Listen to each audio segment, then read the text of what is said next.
Medical information obtained from our website or on the live show is not intended to be a substitute for professional care. If you have, or you suspect you might, have an illness or other medical condition, you should consult a healthcare provider. The opinions expressed on this radio program are not necessarily those of the sports doctor, this radio show, or their sponsors.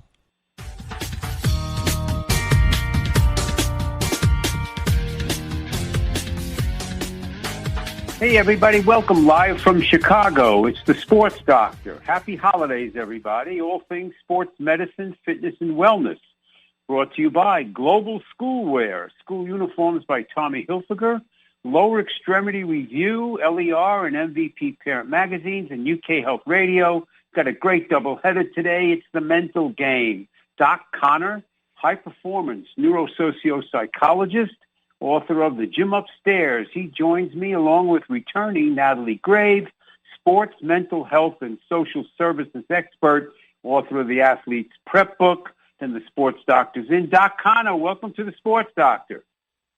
Hey, Dr. Bob. Thank you so much for having me. It's a pleasure. We're out there you're in Ireland, aren't you? I sure am. I'm a few hours ahead of you. All right, and international.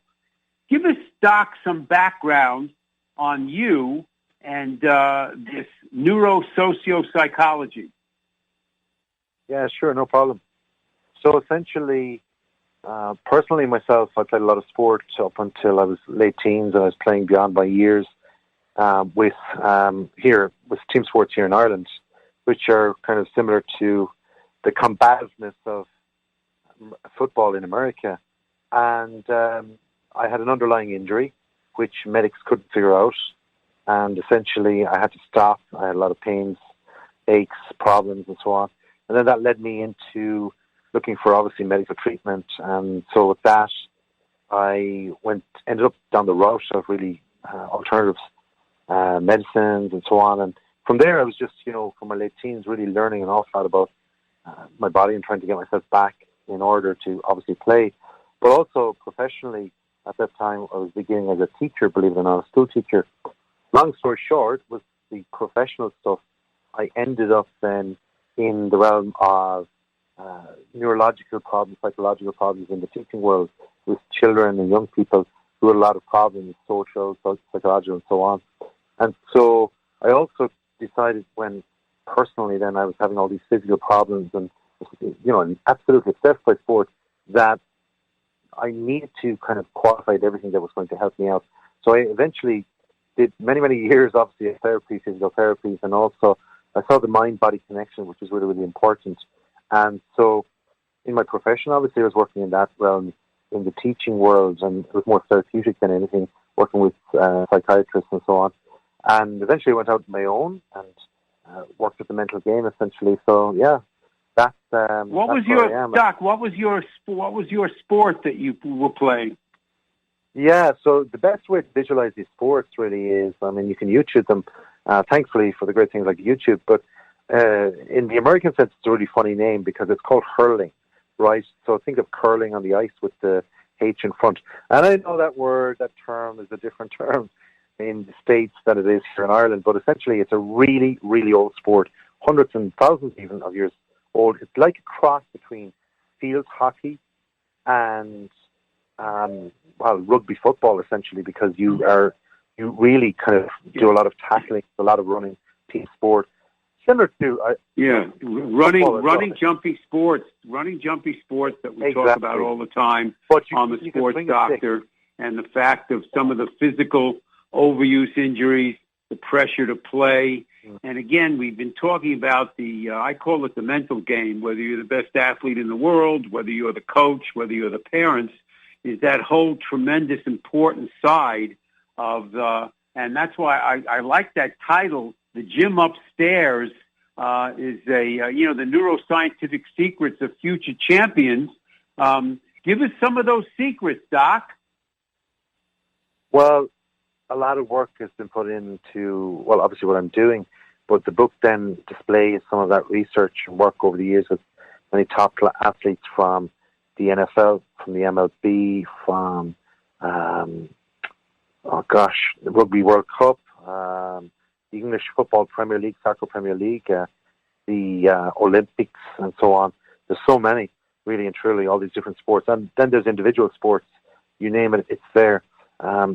So really and truly, a lot of the research was done in that, in those areas and those sports, from those people, those champions. But also with regard to, there's a huge amount of techniques. Like every chapter has techniques and strategies that you can use with your athletes mentally to make them the highest performer that they can be. So a big, huge theme running throughout the book, The Gym Upstairs, is pressure, because it was my hypothesis really some years ago that, and we can see it online now, right? We go on YouTube, TikTok, etc., especially during the pandemic, where we see people can do incredible physical feats and skills with a ball or whatever else, but we may never actually see these people perform under lights or, in the NFL big day or anything in sport, a big final day. So why is that? I believe it's like pressure, right? So how you deal with that mentally. Some people can do it, some people can't. We look at the GOATs and anything, and it's about split seconds decisions when all the cameras and lights and action is on them. That's what defines the very good from the greats and from the all-time eternal best. And so, yes, how right smack in the middle of a lot of this, Doc, is what we talk about on the Sports Doctor all the time. Is the reason I co-wrote the book #HeySportsParents is that there's an epidemic of overuse, youth sports injuries, both physically and mentally, burnout, pressure to play hurt, all these other kinds of things that many times go into all of these different problems. And I want to ask you about them when we come back. Everybody listening to the Sports Doctor, I'm Dr. Bob Weil, sports podiatrist. Go to my website, sportsdoctorradio.com. If you go over to radio shows, you go back years, different topics, local guests, national guests, international guests, and listen to whatever you'd like. If you go over to newspaper articles and magazines, you can read all sorts of different information. What is the best shoe for your son or daughter? What about the role of the foot in sports? All of these kinds of things, lots of articles. We have thousands of followers. You want to jump in on Twitter @SportsDoc, DOC Radio.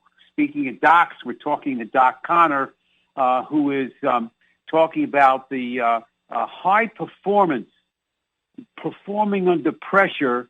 And it's amazing, Doc, sometimes some of the different techniques, feedback we got. Now that there's tremendous, serious attention to the whole mental aspect, that's grown a lot over the past decade or two, hasn't it? The respect that the mental game really gets from all levels of sports at this point in time. Absolutely. And I think a lot of what you're saying there in the last couple of minutes has to do with a lot of social issues with regard to not just, your family, your parents, your coaches or your peers. That was always there. But also the social element online. That's a huge thing that, nobody really knew how it was going to grow, say, even 10 years ago. And let's not forget, social media is only around, 12, 15 years now. And so the platforms, there's so many of them out there. And a young player, young athlete coming along, has the mobile phone, and there's so many apps they're downloading, apps that we don't even know about. It's a nightmare, isn't it, Doc? It is a nightmare in so many ways. What's the website people can go to find out about you and your book, Doc? Yeah, no problem. So I'm on docconor.com. That's DOCCONOR.com. And you know what? You can reach out for me. If all I do is signpost you to something else or somebody else, I'm very, very happy to do that. You'll get my book, by the way, a signed copy from Doc Conor, DOCCONOR.com, from there as well, or on Amazon as well, for sure. We talk so much, again, on the Sports Doctor with youth sports, $20 billion United States injury, and all these tremendous pressures, again, both physically and mentally. How much attention, Doc, and how early do you think these things should be paid attention to with youth athletes and their families, parents, and coaches? As early as possible. I mean, the reality is, as I said before, you can put a video up online at 3, 4, 5, 10 years of age, showing your skills, showing your ability.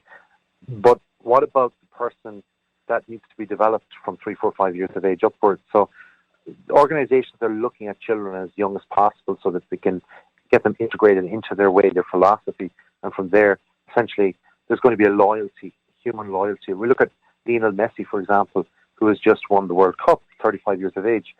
There was actually words and kind of a little bit of kind of, well, is he really Argentinian or is he Spanish? Because he went so early to Barcelona. Such was his talent when he was very, very young. And so we have to realize that we are social human beings. We have to realize that we have to develop a person mentally first and foremost. Physicality will develop. You know, we do grow. We do have different ways of developing. Thankfully, there's huge technology and marvelous coaches out there and all of that. But mentally, it's so important to have that alignment if you are choosing and putting young people under pressure very early. You know, it's interesting. There's a chapter in my book. I call it the prodigy sports. You know, medically and athletically, we want children to grow up playing multiple sports. That's the recommendation. That's great unless you're a young gymnast or figure skater, soccer player. That's a good example. Some of these other athletes, ballet dancers who are specializing very, very early, again, with these tremendous, not only physical demands, but often, you know, we hear the term burnout and just, you know, too much pressure. Social media has, the pandemic has multiplied all of these challenges. I'm sure the challenges, mental health, are as big in Ireland as they are in the United States, right? Well, absolutely, and a great way to actually answer that, but it also shows the graduation of all of this, of what you're saying over the last 10 or 15 years, is that when I was growing up without the internet, you really only experienced businesses, sports, all of those things that were happening in the US over here maybe 20 years later. You know, they only became mainstream, the habits of sports and coaching became mainstream maybe 20 years later. Now it's almost instantaneous because we've got the internet, because we're all online, we're all on the different social medias. We all see the same posts at the same time. And we even have young people who are playing sport who are Americanized with the American accent, which is phenomenal when you think about it. So we're very, very closely aligned. And our human brains fundamentally are designed, and our bodies are designed in the same ways. So we have as many disadvantages, but also, I mean, because we're closer, we have to use that to utilize teamwork in a very, very definitive way. And that's what I preach about as well. Well, the idea, again, you know, the late, great Jim Vickery was a colleague of mine on the radio in the 90s. He was always talking about sports parenting and sports coaching, especially with sports parenting. He said, number one, don't be a critic. You know, don't analyze your kids' sports on the way home in the car. But again, you know, the better the athlete is, the younger they are, the more the pressure really grows. So again, we need the awareness about these particular principles, like you're talking about in the gym upstairs, as well as the education. How have you found, Doc, the school world and the medical world tuning in to what you're really, really emphasizing? Well, I think if we look at the school world, good luck to one, you. Yeah, good luck to you. It's, you know, they're going off syllabus curriculums that are designed by governments and that can be many, many years old, even when they're modern. And so that's the way it is. It's publicly run. Sometimes it's privately kind of, you know, different schools and that are privately run or funded or some way managed, but essentially it's publicly run in many, many ways.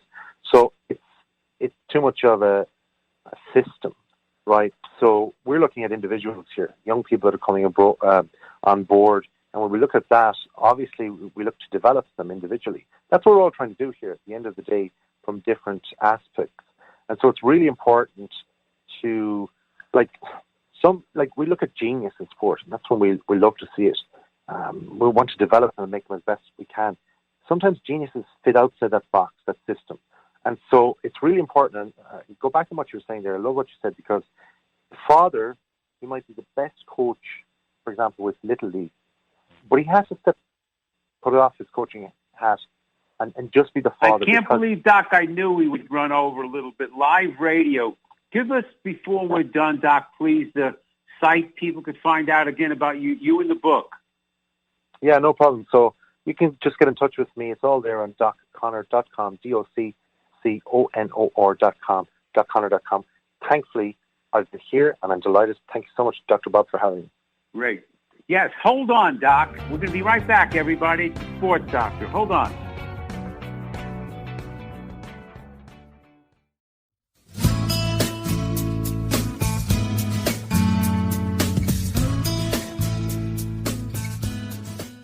Hey, everybody. It's Dr. Bob Weil, a sports doctor. I'm excited to announce the release of my new book, co-written with Sharky Zartman, #HeySportsParents, an essential guide for any parent with a child in sports.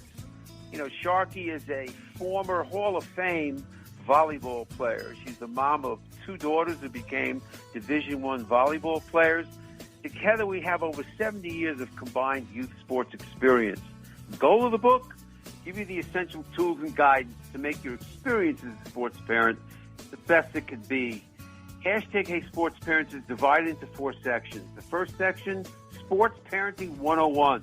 Sharky talks everything about parenting, about coaching, that whole interaction between parents and coaches, coaching your own kid. What are the things to really pay attention to? The second section is the Sports Doctor's In, yours truly. My discussion of injury prevention and treatment, choosing the best shoes, youth sports and drugs, essential exercises, the dilemma of youth football, orthotics. Third section, experts speak out. We bring together 8 different experts in nutrition and sports performance and mental training in all aspects of coaching in that section. The last section is the parent's perspective, some insights from about a half a dozen parents of athletes. So everyone, hey, get out your megaphone, spread the word. Now available on Amazon. Order now. You'll be more confident. So will your young athletes. #HeySportsParents.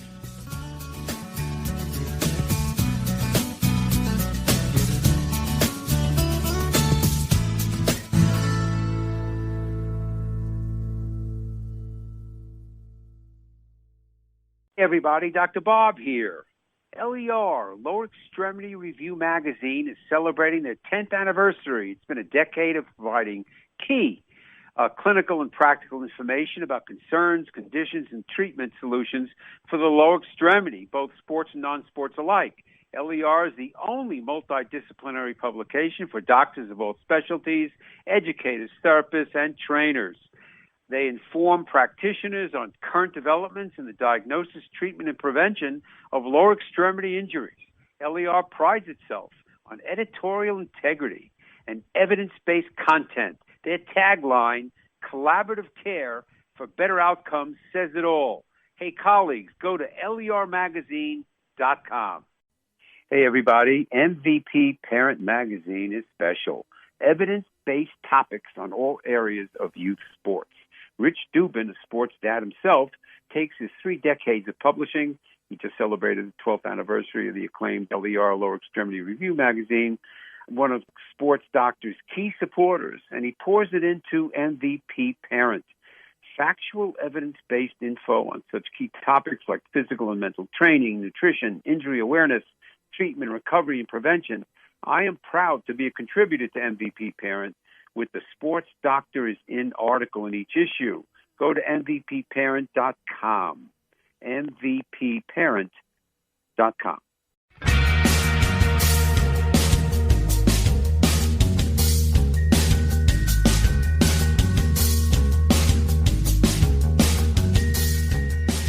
Hey everybody, live from Chicago, it's the Sports Doctor. Welcome back. Happy holidays. We're welcoming back Natalie Graves.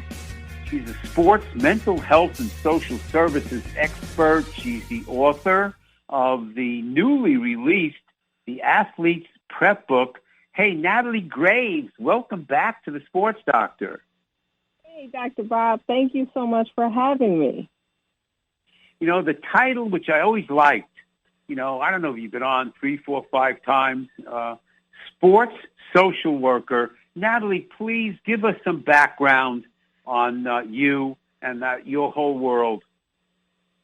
For sure.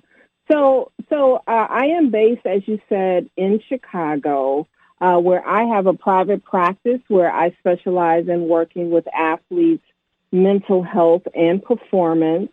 I'm a licensed clinical social worker, certified drug and alcohol counselor, and my focus is really helping athletes within their sport and out of their sport as an individual. It's just my passion. I just love working with athletes of all levels.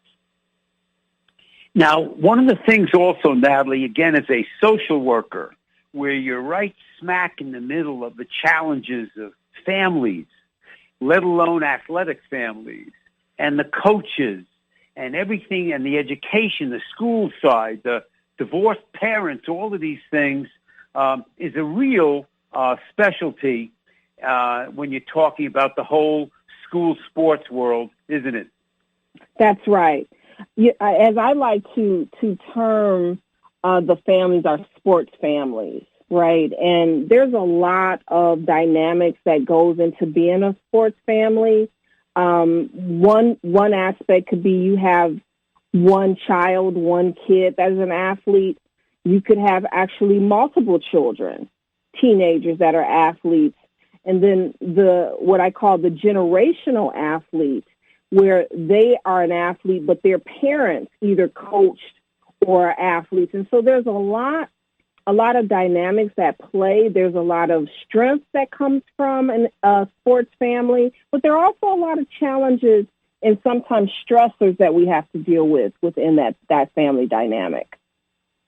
How, it's interesting, Natalie, no matter where in the world I have guests, and my first guest today came to us from Ireland, no matter what their vocation specialty, over the past pandemic 2.5 years, it's been mental health.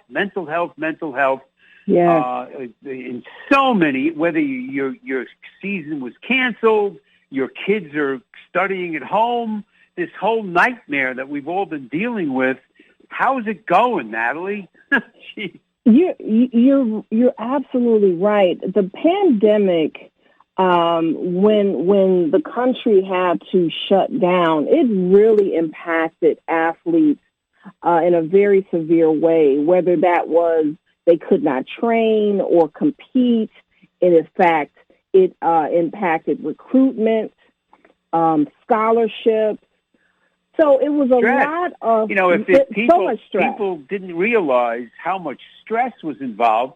You got these young kids who have been training for years, and all of a sudden everything is, even gigantic championships were, and the mental health. Here we had the past Olympics from Beijing, the best athlete in the world, Simone Weil, admitting and talking about I can't compete, I've got problems, and all of these things really brought everything to the forefront, hasn't it? It really did. And she was so brave to talk about her own mental health struggles, where she just really did not feel that she could compete in the way she normally does. And a lot of that was pressure in representing her country, representing herself, her family, fans. And so it was just so much for her. And she is to be commended for speaking out and being public about her struggles. And when high-profile athletes, when elite athletes do that, it normalizes that athletes have struggles just like everyone else, and it removes Michael Phelps, stigma. Michael Phelps with more gold medals than anybody else in the world. Yes, that's right. Who's really, really brought it up, so-called that it's okay to not be okay, and to deal, with all of these different dynamics that were quadrupled. I know one of your specialties is addictions. We talk so much on the Sports Doctor about these athletes, young athletes, who live on over-the-counter pain medicine because of the pressure to play hurt. So again, as a social worker, you have these skills to be able to deal with all of these aspects, again, with the coach or the parents or the youngster themselves. I guess that's why you wrote the book, Athlete's Prepbook. That's exactly right. The book is really a reflection of the work that I I see and do every day with athletes. And when we're talking about particularly youth athletes, but this could apply to college or professional, identifying the stressors, the pressure, and the things that are so unique to athletes, it does have an impact on your mental wellness. And if it's impacting your mental wellness, what we have to talk about, it can impact your performance.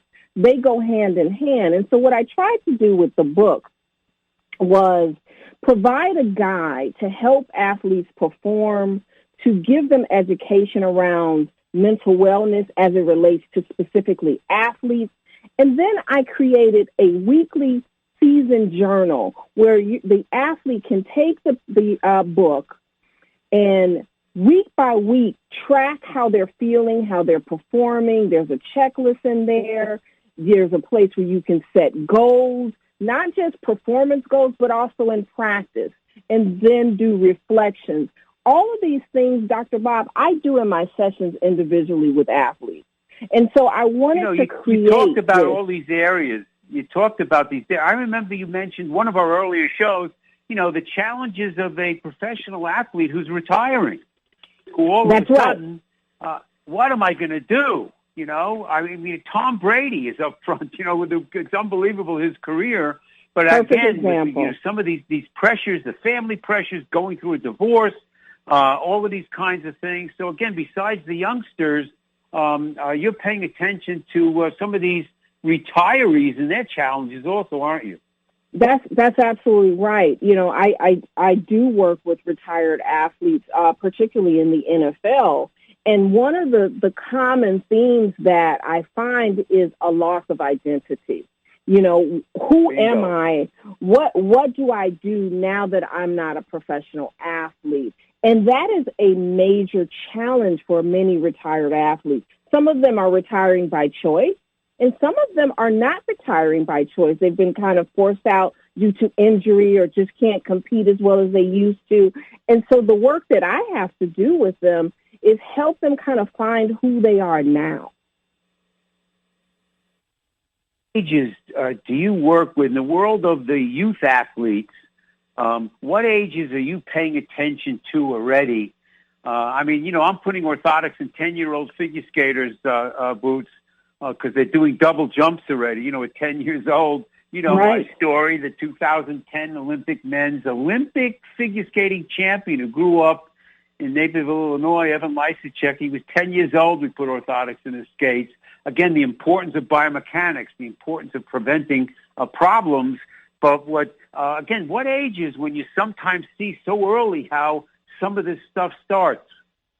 I start seeing, for an example, maybe like performance anxiety as young as 11 and 12 years old. And so what we're really focusing on in youth sports is that we can still maintain having fun while being a competitor. And that balancing act sometimes is difficult. Boy, that's so a big I'm seeing point, it that Natalie.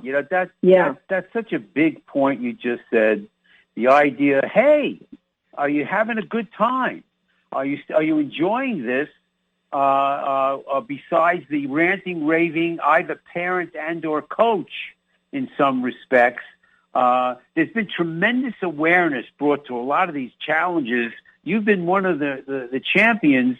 Are there training methods, again, like you talked about in the book, where families as well or coaches could be paying attention to this challenge with these young athletes? Absolutely. There's in the beginning of the book, I have questionnaires to actually kind of get an idea of where the athlete is mentally. How are they feeling going into their upcoming season? That's really, really important because sometimes it's just kind of an automatic thing, next season. But we need to do our check-ins with our youth and say, how are you feeling? Do you want to play this year? And if you do want to play, how do you see your season playing out? What are some of the goals? What do you want to do? How do we focus on you enjoying having the most of this season? We have to ask those questions because if we don't, a lot of our youth, they burn out and then they walk away from their sport. Well, so we want to try to again, the avoid overzealous parents. There was just on Real Sports, that incredible TV show has been around, Brent Gumbel, for years, talking to referees and umpires, and the fact that half of them are quitting because of the behavior and the pressure and the craziness. Again, this is why I co-authored #HeySportsParents, which was this epidemic of overuse injuries, both physically and mentally. And if anything, it's been multiplied by so many times. But you are getting through, right, to so many of the parents and coaches that there's supposed to be a lot of good things going on with these young athletes, that they're still able to enjoy themselves and keeping the pressure in perspective. Do you find that the parents and coaches, Natalie, are really getting it, what you're really trying to stress here? I think some parents and coaches are getting it. I think we're getting better. We're still treading water, aren't we? Right? We are. And there's a lot of areas that we really have to just kind of use some boundaries and kind of step back and let the youth play and step back from it. Sometimes the adults get too involved and they put their stuff on the youth, and that's what we want to avoid. What's the website people could find out about the book and your work?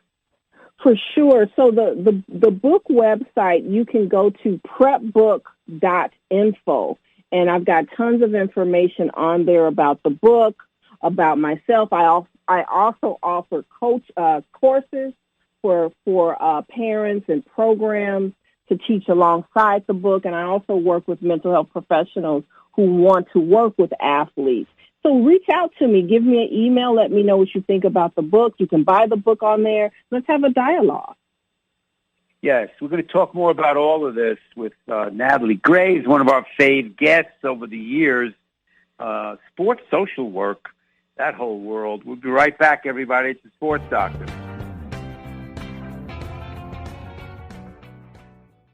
Hey, it's Dr. Bob. School Uniforms by Tommy Hilfiger is setting a new standard within the school uniform market. More schools are understanding the value that uniforms provide, school pride and identification being one of them. Another is the well-recognized reduction of student pressure to keep up with classmates in the real world of what to wear each day to school. School Uniforms by Tommy Hilfiger provides amazing quality and value to its partner schools and families. It is truly the first brand in this market that students are excited about wearing. Go to the website, globalschoolwear.com. globalschoolwear.com. UK Health Radio, the station that makes you feel good.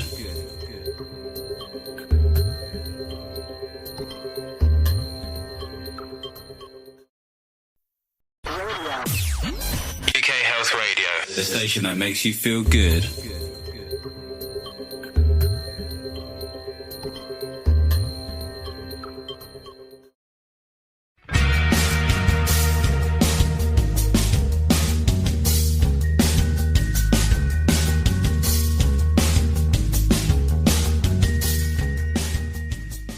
Everybody, we're back. It's the Sports Doctor. We are back with Natalie Graves, sports social worker, talking about that whole world for book, athletes, Prepbook. Natalie, the inner city challenges, the areas where there are all sorts of concerns and challenges with some of these families and some of these young athletes, and talk about some of those challenges as you're really trying to work with so many of these families, including their coaches.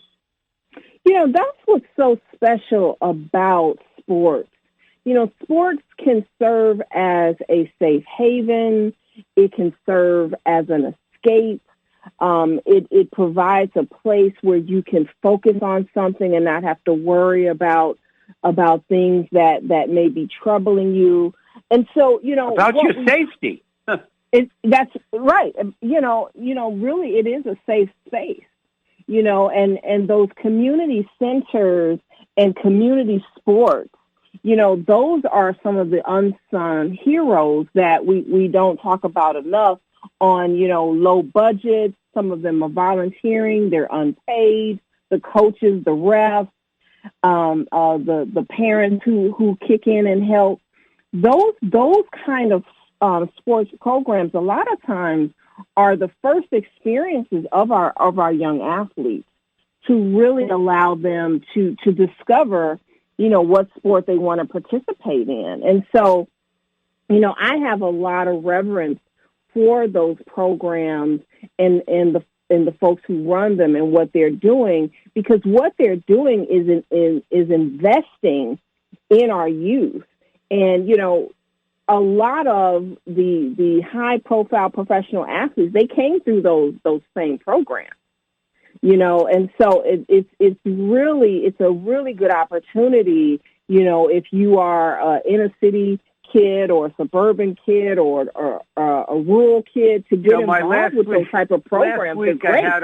Last week I had on the ex-Major League Baseball player Leon Lee, his organization Dream Visions, that helps all sorts of inner city challenged communities. We had the CEO of the Mariano Rivera, the famous Yankee pitcher foundation, on a couple of months ago. He came out of Cuba from a bullying background, and again, his whole foundation is all about lifting up the Yogi Berra Museum and their learning center, lifting up these youth, providing opportunities, understanding that there's so many different challenges with some of these different communities, and a lot of these athletes really, really find it so important to give back and help out. Do you find that the schools are paying a lot of attention to these challenges? This whole mental game, as I call it, with these young athletes? Yeah, I think they are paying attention. I think that it's a difficult task, though. I think it takes more than just one teacher, in one class. It has to be a culture of no tolerance for bullying. I used to work in the schools as a school social worker many years ago, and bullying was a very big problem that you couldn't always catch it. It was always kind of done where you couldn't see it, so it couldn't be proven. So there's a culture that has to be changed, and it's within the students, it's within the youth to really say we are not going to accept that type of behavior. But you're right, Dr. Bob, the effects of being bullied, it has a lot of implications, and it does create damage. And so, here again, where sports, it also being a part of a champions. team is a big thing. Yes. One of my guests, again, in the world of bullying, she wrote a book, From Bullying to Celebrity. It's amazing how many sports stars, celebrities, other famous people who really came up with what it took to become a champion as a result of some of these incredibly difficult experiences in that regard. Give us some bullet points, Natalie, from the Athlete's Prep book on the areas that you really want these youngsters and their families to be paying attention to. Yeah, for sure. One of the things I highlight, and I think it's very important, is to identify when you're struggling with a mental illness. And when I'm talking about a mental illness, I'm talking about depression or anxiety, for an example. You can struggle with that and still be mentally tough. We have this idea that if I'm struggling with my mental health, well, surely I must not be a competitor. I must not be mentally tough. And that's just absolutely false. You can struggle with a medical condition, which mental illness is, and still be very competitive in your sport. And we talked about that with Simone Biles and Kevin Love and Brandon Marshall and Michael Phelps. All of these, Naomi Osaka. And I talk about all of them in the book, how they have been public about how they struggled, but still been able to excel in their respective sports. That's the first thing. The second thing I would really like for folks to really focus on in the book is that there are performance tips. There are 10 exercises or recommendations on how to perform better. And then the journal that helps you every week during your season to be motivated and focused, setting goals, and really doing check-ins. I do check-ins in the book around how is your screen time? How are you sleeping? How are you eating? What's your motivation this week? So that's a big thing. I think the journal's a great idea. You know, we hear about journaling all the time in life coaching. That's right. And this is great to hear about the attention of journaling regarding these young athletes. Yeah, great idea. Thank you so much. And it is really specifically for the athlete. And within the journal, Dr. Bob, you'll really appreciate this.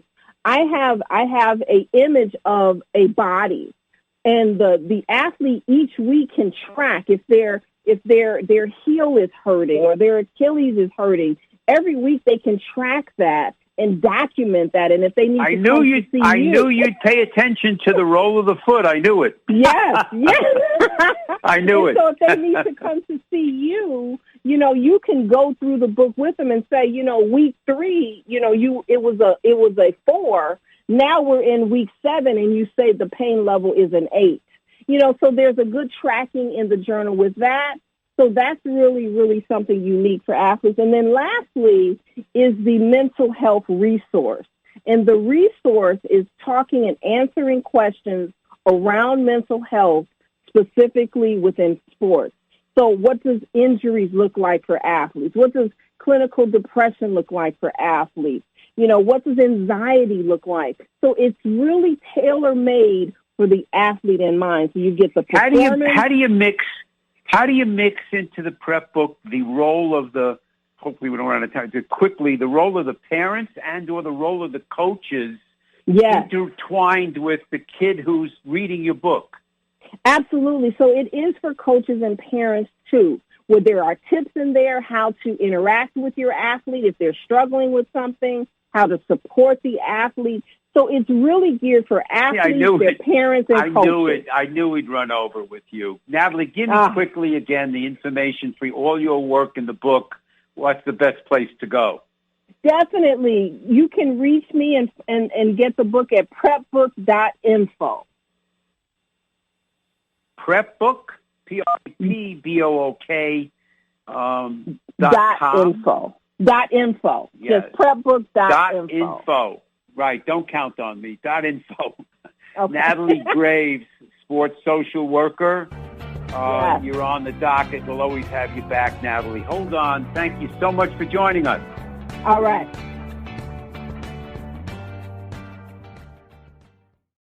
If you live in or near Aurora, Illinois, and you're into sports, fitness at any level, or your son and daughter is, you cannot forget about your feet. Your feet affect everywhere else. There are complex motions that come into play, especially in sports. Your ankles, knees, hips, and back all are affected with your foot mechanics.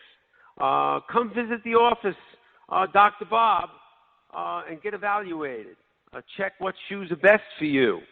I offer prescription orthotics, which is usually one of the major tools for treatment and prevention of foot-related ankle and leg problems. Also, enhancing performance.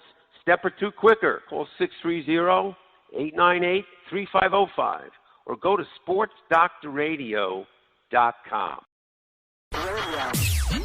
UK Health Radio, the station that makes you feel good.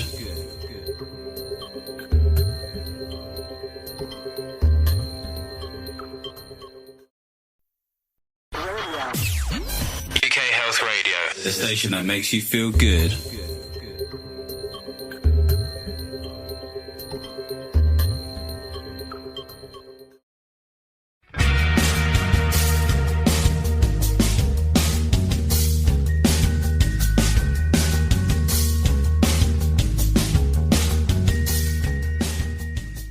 Hey, everybody, we are back. It is the Sports Doctor is In segment where we preview some upcoming shows. We include some Bob Guida wisdom, answer a few emails. Quick shout out, Bruce Marin, CelebritySpeakers.com. Bruce celebrating, I think, his 50th year. He represented Elvis Presley. And his first sports people were Jackie Robinson and Muhammad Ali. Again, pleasure to be involved with the guy. Great guest coming up. Prominent orthopedic, Michigan State University orthopedic surgeon, Dr. Tufik Jilday is going to be joining us next week. Been involved with the United States Olympic ski team, their snowboarding team. And then Sultan Dennis, the world of meditation and all of its uses is the topic. The following week, returning attorney advocate Kimberly Archie, cheerleading safety, concussion-related expert will be rejoining us. So we'll be looking forward again to some great guests over these next few weeks. Bob Gaida, he took on the famous Jack LaLanne, their book, Pride and he initiated the use of elastic bands, and Gaida really also ran with that. When I met him in the late 70s, the book by Greg Justice and Elaine LaLanne, Pride and Discipline, really talks about how Jack basically invented the elastic bands. And Gaida, I remember we went to rubber companies to try to get what he wanted to be using on the foot and ankle. The idea that elastic bands, rubber bands, were an incredible way to strengthen all the different areas, whether it was a foot, ankle, knees, shoulders. Rubber bands required not only the strength to stretch that band, but the stability to hold it in place like free weights, and what's called eccentric strength as the band came back. And I'm a huge advocate of rubber band exercises, foot and ankle, and we're always thanking Jack LaLanne and Bob Gaida for that expertise. Some emails. Steve says, I'm 45 years old. I'm active I play tennis. I play pickleball. I'm dealing with plantar fasciitis. Is there ever a surgical problem? Almost never, Steve. Maybe 1% of the cases. Plantar fasciitis, inflammation of the arch, many times often either in the arch itself or in the attachment of the plantar fascia to the heel. Plantar fascia, bottom of the foot, right under the skin, runs from the toes to the heel. And it's commonly inflamed. Just classically, the past week or so in the news, Tiger Woods, plantar fasciitis, couldn't play in the tournament. And many times it's problematic. Almost always it is a conservative management, proper support in the long run.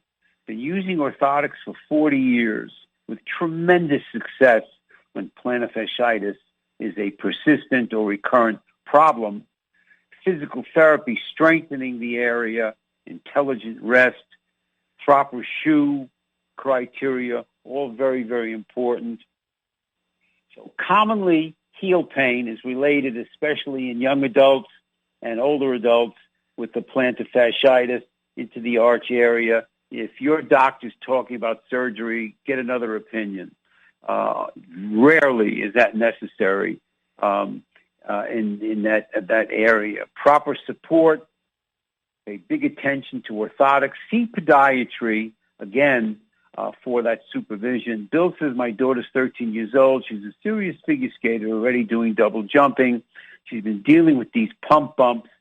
Pump bumps are the bump on the back of the heel. And these are a common problem, especially in skating where we're locking the foot in the boot, and any kind of excessive motion can rub the back of the heel against the area. There's a medical condition called Haglund's deformity. Deformity is a terrible word. It should be Haglund's syndrome, which is an actual enlargement of the back peak of the heel as it develops. Almost always, this is a soft tissue irritation, which can start to thicken that area, put pressure on the bone. When that's the case, Bill, we want you to be paying attention. Talk to the boot fitter with your daughter. Have them punch out the back of the boot And if that's already been done or it's been a current problem, I've been putting orthotics and figure skates for 4 decades for this problem, especially when it's a hyperpronated flat type foot, where we've got rock and roll, excessive motion of the heel. Great success by doing those 2 things. 1, get that boot, make sure you're properly fit, have them punch out that area. And 2, look big time at orthotics. Many times, years ago in skating was where super feet started, which was an over-the-counter insert that was used many times in hockey, sometimes in figure skating, and orthotics can really, really help deal with that problem. Sometimes we'll use padding, horseshoe-shaped pads to pad around that bump. Also could be very, very helpful, especially initially. Terry's got an interesting question. He says, how come ACL, the anterior cruciate ligament injuries, are much more common in girls to boys still in this day and age? It's a great question, Terry. A lot of it is anatomical. As young girls reach puberty, the hips widen, and the angle called the Q angle down to the knee is increased. This is why, for instance, in the world of figure skating, the 50% of the young girl skaters I would see with knee problems, with knee stress. Excessive pronation of the foot many times will increase the torque around the knee. Now I believe in young female athletes, I don't care what your sport is, look big time at proactive orthotics, even if your daughter's feet don't hurt. If they've got knee problems or you're looking to do everything you can to prevent ACL injuries, including the strengthening, the physical therapy, bingo. SportsDoctorRadio.com. Everybody have a happy holiday. See you next week. Merry Christmas. Happy Hanukkah.